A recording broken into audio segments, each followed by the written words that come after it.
اچھا، آج کل ایک چیز اور ہمارے معاشرے میں دکھائی دے رہی ہے، اور وہ یہ ہے کہ جہاں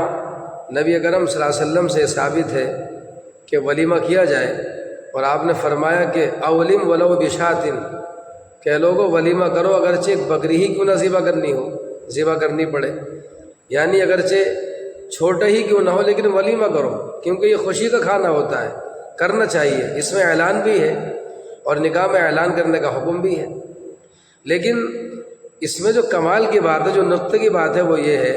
کہ نبی اکرم صلی اللہ علیہ وسلم کے زمانے میں کہیں بھی کسی کتاب میں اور کسی بھی حدیث میں یہ نہیں ملتا کہ اللہ کے نبی صلی اللہ علیہ وسلم کے زمانے میں کسی صحابی کا ولیمہ کھانے کے لیے صحابہ کے ساتھ ساتھ ان کی بیویاں بھی گئی ہوں، ان کی عورتیں بھی گئی ہوں، یعنی ولیمے میں شرکت صرف مردوں کی ہے نہ کہ عورتوں کی۔ لیکن آج اللہ اکبر، آپ دیکھیں کہ کتنا سب کچھ اس ولیمے کے لیے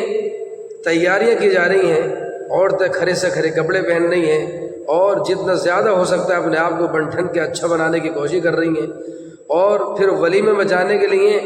ولیمہ کھانا بھی مقصد نہیں ہے بلکہ صرف اپنا دکھاوا اور اپنی نمائش، یہ مقصود ہے۔ تو ولیمہ کا جو ایک کھانا ہے یہ صرف مردوں کے لیے ہے نہ کہ عورتوں کے لیے۔